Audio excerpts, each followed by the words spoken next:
সাথে কথা বলতে বলতে তের পা কখন যেন পিছলে যায়। আহ! জঙ্কুক ঝড়ের গতিতে এসে তের হাত ধরে টেনে তাকে নিচে নামিয়ে নিল। আই লাভ ইউ তে, তুমি কেন বোঝো না বলো তো? এখন যদি তোমার কিছু হয়ে যেত আমার কি হতো? জঙ্কুকের বুকে মুখ গুজে বিশ্ব জয়ের হাসি দিচ্ছে তে। তেকে নিজের সামনে দাঁড় করিয়ে জঙ্কুক বলতে শুরু করলো, এই রকম পাগলামি আর করবে না। তোমার মাঝে নিজের বেঁচে থাকার কারণ খুঁজে পেয়েছি, আমার থেকে এই কারণটা কেড়ে নিও না। তোমাকে ছেড়ে মরতে পারবো কিন্তু বাঁচতে না। তে মুগ্ধ চোখে দেখছে জঙ্কুককে। এই ভালোবাসাটুকুই তো খুঁজেছে এতদিন। আগে আমাকে প্রমিস করো কখনো আমার থেকে দূরে সরে যাবে না।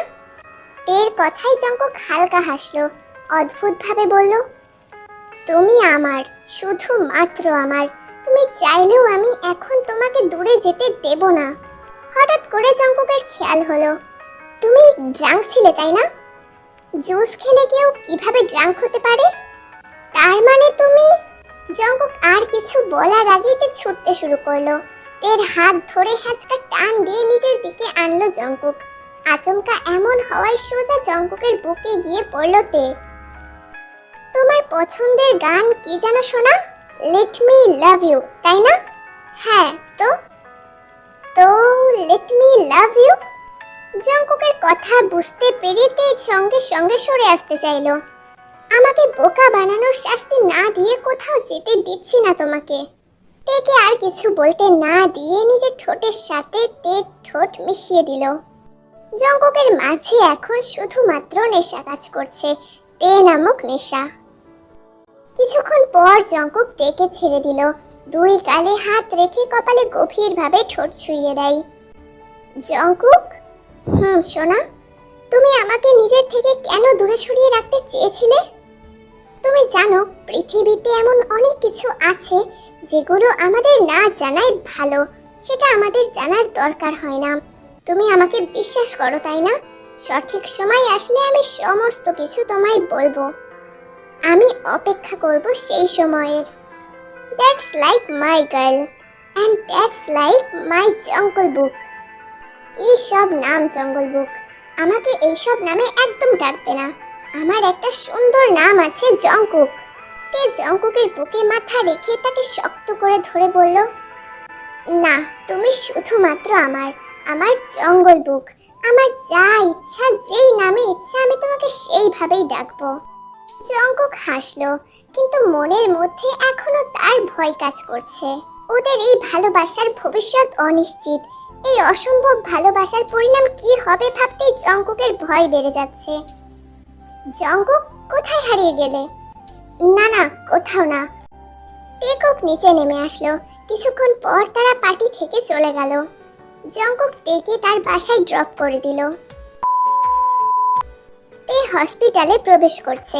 হসপিটালে ঢুকতেই জঙ্কুককে রিসেপশনে কারোর সাথে কথা বলতে দেখতে পেল।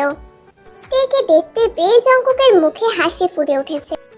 তে জঙ্কুকের দিকেই এগোচ্ছিল, কিন্তু ফ্লোরে কিছু পিচ্ছিল অনুভব করে কিছু বুঝে ওঠার আগেই পড়ে যেতে নাই। কিন্তু কোনো শক্ত এক জোড়া হাত তাকে আটকে নিল। তে অবাক চোখে জঙ্কুকের দিকে তাকালো। হসপিটালের চারিপাশে তেমন কেউ নেই, সবাই নিজের কাজে ব্যস্ত, কেউই তাদেরকে খেয়াল করেনি। দূরে দাঁড়িয়ে আছে ন্যান্সি, তার হাতে একটা ছোট তেলের বোতল। জঙ্কুকের এই রকম অদ্ভুত কাজ তার চোখ এড়োলো না। হাত থেকে তেলের বোতলটা অটোমেটিক ফ্লোরে পড়ে গেল। তুমি ঠিক আছো? হ্যাঁ। ন্যান্সি দ্রুত তাদের দিকে এগিয়ে এসে বলল, জঙ্কুক, তুমি কিভাবে এত তাড়াতাড়ি আসলে? এত স্পিড কোনো মানুষের পক্ষে সম্ভব? জঙ্কুকের পক্ষে সবই সম্ভব, তোমার এত কিছু জানার প্রয়োজন নেই। জঙ্কুক তের হাত ধরে সেখান থেকে চলে যাচ্ছে। ন্যান্সির মাথায় হঠাৎ একটা বুদ্ধি আসলো। জঙ্কুককে পরীক্ষা করার জন্য সে নিজের ফেলা তেলের ওপর পা রেখে ইচ্ছা করে পড়ে যেতে নেয়। Jungkook, help me! জঙ্কুক আর তে পেছন ফিরে দেখলো ন্যান্সি পড়ে যাচ্ছে। জঙ্কুক পকেটে হাত রেখে স্টিল দাঁড়িয়ে আছে। ওহ গড, আমার কোমর! স্টুপিড গার্ল, তুমি কি মনে করেছিলে আমি তোমাকে তুলবো? চলো তে।